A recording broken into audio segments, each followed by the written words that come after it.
Welcome or welcome back to the channel. My name is Sarah. I am sick again. So we're going to make this another rapid fire wrap up. I have been trying to do updates, every couple of days, every couple of books. So we don't have these long sit down wrap ups, but I got sick twice this month. And I'm still so congested. It feels like there's a creature living in my nose that's just blowing snot out every few minutes. I just have to run to the tissue box. So if the angle changes, if I look disheveled, the snot monster has struck. I have, though, read quite a few things, so that's good. Not a lot of great stuff, so that's not good. We're just gonna go really quick through the things I didn't like first. I'm not gonna talk a lot about most of these that I didn't like because I don't like being negative Nancy. So first on the list, I DNF'd Done and Dusted. I don't think I talked about that, but I did DNF Done and Dusted. I had the physical copy. Picked it up at Walmart. Picked it up at Walmart on a whim, and I got bored. I got bored halfway through. I grew up reading cowboy romances on the side of my science fiction fantasy, and I thought maybe this would be a callback to that, and it was just dull. It was just really dull. So I put it down. I read 2 1-star books. 1 1-star book. 2? Let me look. No, it was 1. Okay. I read 1 1-star book. These don't happen often. I save my 1 stars for books that upset me. Books that I sincerely question how they got past an editor. That sort of thing. They really missed in every possible way for me. The one that I have this time, and I hope the last one I have for a long time, is The Sun and the Void by Gabriela Romero Cruz. All I'm going to say about this is I will not and do not sympathize with the main character who willingly murders women and infants for a clearly evil stepmother, and then is very surprised when stepmother, mother, whatever she is very evil. You killing babies. Moving on. I read another 2-star book. I got it, like I said, not good. I read Blood Debts by, what's his name?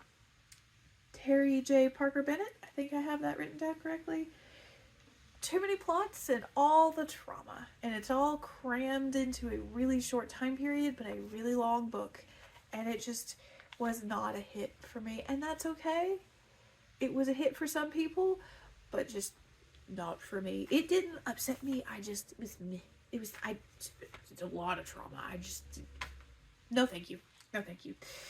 So, the rest of what I've read has been all 3-star range with a couple of really good ones. So we'll go into the 3 stars. Also, most of what I've read has been digital because I have been laying in bed with my Kindle clicker and my little gooseneck and just feeling like I'm dying and reading late at night before bed. So, pretty much, with the exclusion of 2 books here that I finished the last couple of days, is there going to be ebook? Oh, let's see. 3 stars. 3 stars. Let's knock out that one. I'm a liar. I'm already a liar. I had a second 2-star read. I read Jubilee by Stephen K. Stanford. Again, totally not for me. This was a science fiction romp about 2 cops who were sent to basically the Las Vegas of space, a station called Jubilee, which is inexplicably somehow out of time and in a different dimension from standard spaceways, and you go there and it's Vegas in space. There's all the stuff there that you're gonna find. They go there to retrieve a politician's body, and when they get back they are framed, and the politics have changed, and because of that, our main character Cole, his wife has gone missing. She was the opposing political party to the one that is now in power, and they have to go on this quote-unquote romp to save her. My big issue with this was that it had half a step in the direction of modern day thinking, like more progressive thinking, and then half a step back into the whole like James Bond women are tits and ass thinking. It was really strange. It was really strange. Our main character actively cheats on his wife the entire book. Thinks about it, talks about it. The woman he is cheating with also talking about it, thinking about it. They're both on a mission to save said wife, and then when they get the wife, she's like, "You've been sleeping with her. You're a piece of shit." And then the woman he was sleeping with is the one that goes and talks to the husband, and it's like, "Oh no, we figured it out. We settled it. We're gonna share you." And he's just like, "Oh, okay." It also kind of made me laugh a little because I was like, is this what reading a romance novel feels like to some guys? Because I'll admit some of them are about that deep. So, it's 2 stars. Had to move. Now we're going to get to the 3 stars. We're going to start off with Projections by S.E. Porter. This one, I had a lot of mixed feelings on. I really liked the setup, the start of it. This is told from the point of view of a young woman named Catherine, and the beginning chapter, she is murdered, and from there we are stuck with her, as she is stuck to the murderer, the man who killed her. And she is a ghost tethered to his body, and he goes to this magical city where she is almost corporeal, like people could see her. I don't know what she's like a banshee. She's continually screaming over him because he murdered her. And it's the story of them growing up, her trapped with him, and then we also occasionally get chapters from a young man named Gus, and then we find out how all of these timelines coincide. I really liked this idea. I was really excited for where this was going to go, but about 45% of the way through the book, I was like, oh man, we're really ramping up to a good climax. And then I noticed it was 45% of the way through the book, and I went, oh my god, this book was 200 pages too long. It needed a really hard edit. If we could have pulled out like a huge chunk of that last half, this would have been a 5-star book. I didn't need to hear about Catherine's life every single day of it. That's what it felt like. We kept getting flashbacks to Catherine's life. She kept telling us her history, and it's like, honey, I know. I can infer almost all of this from the situations. It was really good in promise, but in execution, there's too much to it. So 3 stars on this. I will look forward to more from this author, though. I think with some time and some more editing and a little bit, refinement in the style, this author could be fantastic. Like, this is great. My only other complaint, besides the way too long, was the really strange love interest who was a frog. She kept a frog suit on. She was a frog. It was strange. I wasn't sure what we were aiming for there. I just odd. It was just an odd choice. Not a terrible book. If you don't mind a lot of bloat, this could be a really interesting one to pick up. It's very women focused, like taking back the power, going against those who have wronged you, and having that revenge. So if you really like that sort of feminist rage sort of thing, this could be a great one to try. Again, it's bloated. There's too much at that last half, but the ideas, the setup, it's fantastic. So I will be watching this author moving forward to see what else they come out with. I think that's actually all of my 3-star reads. I think everything else was a 4.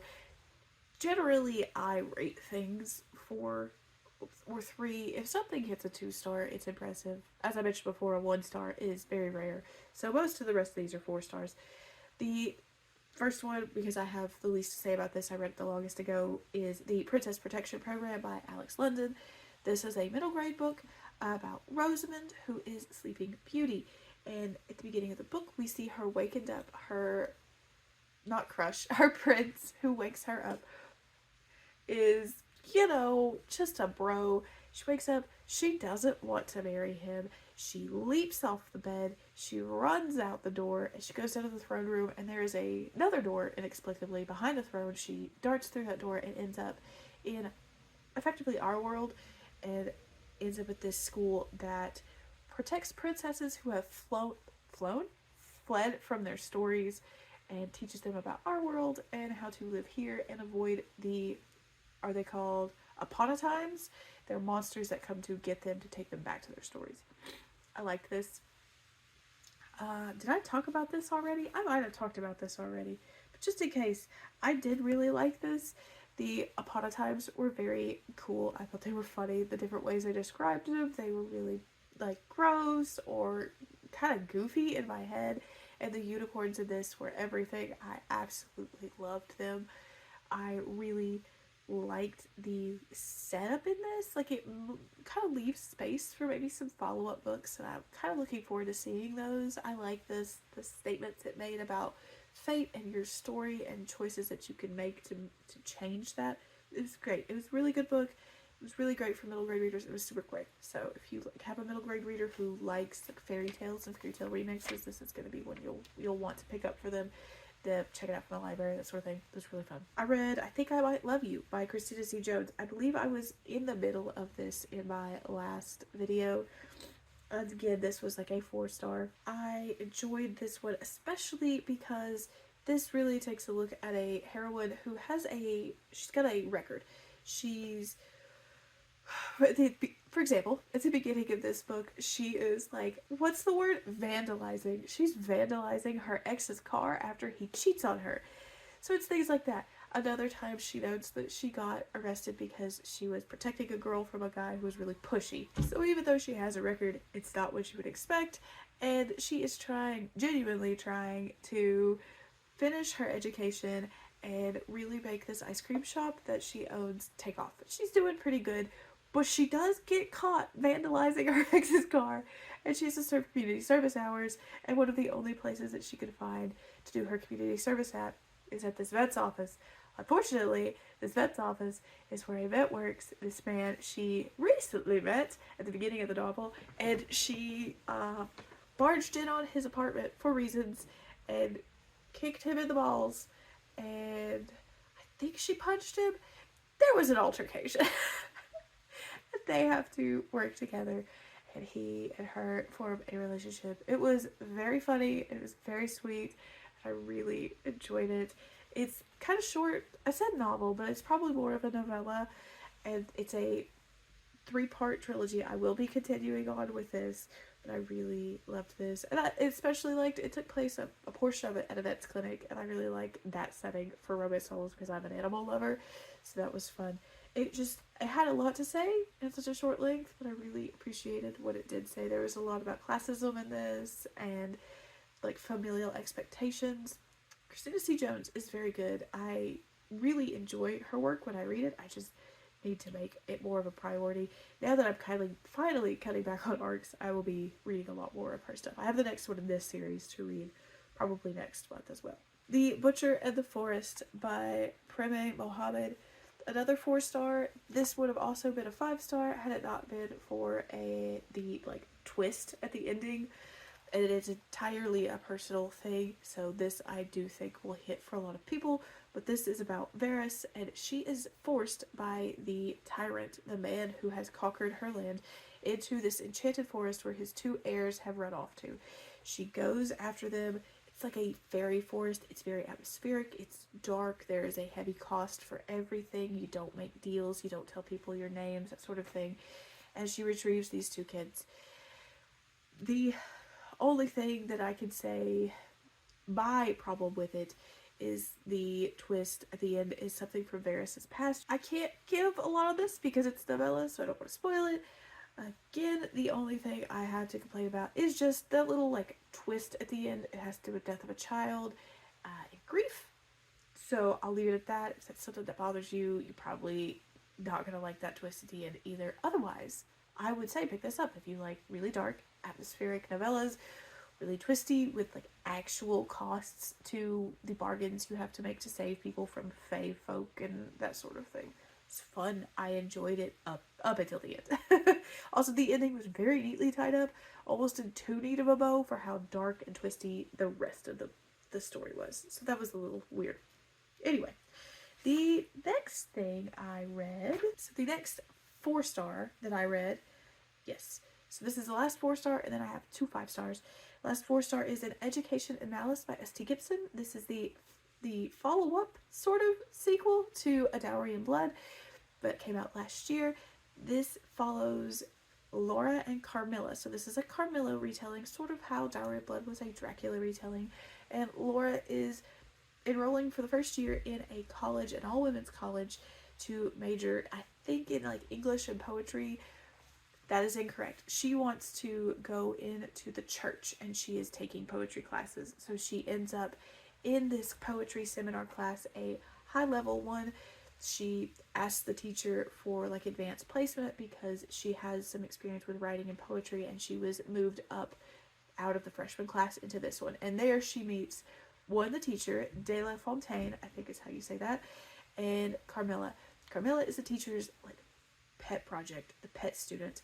And Carmilla and Laura do not get along at first. There is a antagonistic relationship between the two because Carmilla sees Laura as this sort of rival, and then Laura takes her as a rival, that sort of relationship. And then that slowly develops into an actual romantic relationship over the course of the book. This is Carmilla. And there are vampires. Just throwing that out there. This has a character from A Dowry of Blood in it. We meet her later in the novel. I was really excited to see her. That made me very happy. And this kind of follows the same beats as A Dowry of Blood in that we see S.T. Gibson twist it kind of in a similar way. So that is why this got a 4 instead of a 5 for me, is that I could see where she was going to take it. I didn't hate it. I really liked it. I really enjoyed it. I loved the prose. I loved the style. But it was predictable because I had read A Dowry of Blood and I knew what S.T. Gibson was trying to do with these kind of twists and retellings. So I was like, okay, this is probably what's going to happen. And it did. That's what happened. So keep that in mind. If you're not looking for something that's super twisty, if you don't mind kind of being able to see the ending coming, if you really loved A Dowry of Blood, this is going to be one you're really going to like. It was really beautiful, really well done. I really liked it. I would probably give it a 5 if I wasn't so like on the ending. There was a little bit of like a hang, like a hook on the end. I think maybe we might get another in this kind of series sort of world. I hope we do. I don't know what she would remix next, but it would be neat to see these characters interact with future characters or possibly more characters from A Dowry of Blood. The last 2 books, I believe that the last 2 books that I need to talk about are both 5-star books. The first one of those is The Forgotten Beasts of Eld, which I actually have right here. And this is for my romantasy girlies. This is romantasy, and this is like OG romantasy. I would pitch this to anyone who loves romantasy. This follows Sybil, and Sybil is the daughter of a wizard, and she lives high in these frosty mountains. She lives alone, effectively, and she lives with these beasts. And in her like ancestry, it's been wizards, and the wizards have tamed these beasts. They've learned their names and called them to their side, and they have kept them there. These are like legendary beasts, a lion who ate 7 men, the boar that holds all wisdom in the world, that sort of thing. And Sybil is the current heir to these forgotten beasts, and she keeps them, and she has lived with them her whole life. She is approached by a man early in the book who brings her a baby, and he says, please take care of this baby. I have nowhere else to take him. If I take him back to where he lived, he will be killed or he will be used, and I can't let that happen to him. For reasons. She agrees, and she learns first what it is to love another human being as a child, a platonic, a motherly love. And then over the course of the novel, she learns what love, romantic love, is. Love for someone else, for people who have raised you, that sort of thing. And there is this great romance at the middle of it.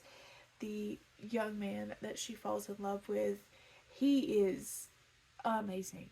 He is a prince. He's like the 7th son of a 7th son of a 7th son. So he has some magical ability, but otherwise he is just a guy who has some powers but is not in line for the throne. And he, at the beginning of the novel, has a deep hatred and grudge for another man who killed one of his brothers. And you see him let go of that because she asked him to. He gives up on hate for love. And then she messes up, and we see how they come back together. And that, for me, was like true romance. Like, he is willing to put aside this unreasonable hatred to pursue life and light and love. And like, I love that y'all love your angsty guys. Sometimes I love them too, but this, he was the best. I don't want to say his name, I don't want to spoil too much, but this is for the Romantasy fans. The Forgotten Beasts of Eld. This is the ARC edition of the new 50th anniversary edition. It's coming out next month from Tachyon, because I love Tachyon. They're doing a nice bind up, like, hardcover. It's got artwork. I don't think the artwork is from the author. I believe it actually looks like it's Charles Delint, but I'm not sure. For example, here's a beautiful piece in the back. There's several pieces throughout. So the interior illustrations are by Stephanie Law. They're stunning. I love the interior illustrations in this. So this is coming out next month, but I am certain that you could find a old paperback copy of this or an ebook edition or something very easily, very cheap. This is a reprint. It's a very old book. I read this, in fact, as a teenager many, many moons ago, and I don't remember when that was, because that was a reprint then. This originally came out in 1974, so you can find a copy of it. I highly recommend it. If you want a nice copy, that hardback edition that's coming out looks amazing. I'm getting a copy. Loved that. Fantastic. Fantastic. And the final 5-star that I have is an indie book, and that is Cinnamon Bun by Raven Stagger. Objectively, I can't tell you that this is the most amazing written book in the world. It's very simple. The prose is straightforward. There's nothing flowery about it. But I had so much fun in this. This was my happy book. This is my happy book. This is what I read to make myself happy. I was sick. I was reading dark, heavy things. And when I couldn't take it anymore, I read this book. And this book was delightful. This is about Broccoli Bunch. And Broccoli is just hanging out in school when she receives a message, almost like a pop-up window in front of her that is like, do you want to go on an adventure? And of course, who doesn't say yes to that? So she selects yes, and she is isekai'd, transported into a fantasy world on top of this like crumbled tower. And she gets a system quest to destroy the dungeon nearby. She's like, okay. She goes off. She's naturally very excited to be in this world. So the first thing she does is like, yeah, woo, she's bounced around, she's happy. She unlocks her first class, and her first class is Cinnamon Bun. And part of the description of this is literally, you are too pure for this world and must be protected at all costs. So the Cinnamon Bun class is a support class, and this is her progressing through the world, following this system quest, and learning more about it, the people within it, and what kind of skills and stuff she can unlock. And her real personal goal is to make a lot of friends, and eventually maybe find a nice guy, marry, settle down, and have a couple kids. That's it. That's the whole plot. It's fantastic. This book would be great for like a younger, like a middle grade or a young high school reader, I think, especially one who loves video games. It has the lit RPG elements of system status blocks. So as she levels up, we see stat blocks. She unlocks skills and skill levels. She is extremely proficient in cleaning, and you see some very clever uses of that. I just really adored this. It's very fun. I am going to order a physical copy probably in the next day or two, and I plan on picking up the next book very, very soon. 5 stars. I'm so happy with this. I was a liar. I'm about to insert this in, but I had another 5-star. I just haven't filled it into my journal yet. Glitterland by Alexis Hall. This is a romance between Ash and Darian. Ash is a author who has severe bipolar depression, and this book is full of breakdowns and panic and anxiety attacks, so please know that going in. Be kind to yourself. And there's a lot of suicidal thoughts and ideation because he grapples with and has grappled in the past with that. And this is fantastic. Ash meets Darian out on a like bachelor's night with one of his friends from college. He didn't want to go, but he went anyway, and he meets Darian. And Darian is his glitter pirate, is how he affectionately refers to him moving forward. Darian is a model. He's from Essex, and he speaks with a very thick Essex accent. So also, if you don't like reading dialogue with thick accent, you're gonna not have a good time with this. I love that. I have a thick accent when I'm not consciously stopping it. So I like seeing accents written out in books. But I absolutely loved this. Really great. It was really sad, but it also made me laugh out loud so many times. I stopped several times and turned and read sections out to my husband, who was understandably less amused than me because context was missing, but also he found a lot of it very funny too. So another 5-star. This has been out for a while. I highly recommend it for my my romance fans, and I'm going to be reading more of this series. I'm Waiting for the Flood, and I think the rest of these are being traditionally published, and I'll pick them up as they come out. Alexis Hall is a favorite. It's no surprise that I love this. My last 5-star. What I'm currently reading.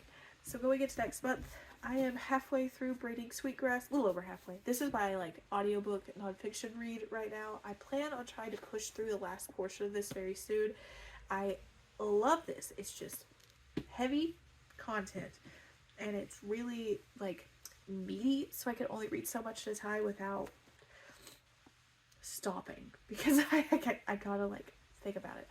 And then I am going to finish reading Waiting for the Flood by Alexis Hall. This is Aspire's story. This is the follow-up to Glitterland, so I will be reading this and finishing it out. And then I am also reading The Death Pact by Alex Gilbert, which is the third Calamitous Bob book. I'm a little past this. I'm probably about chapter 62, probably about right here. So I plan to have this finished very soon. This is my fun book.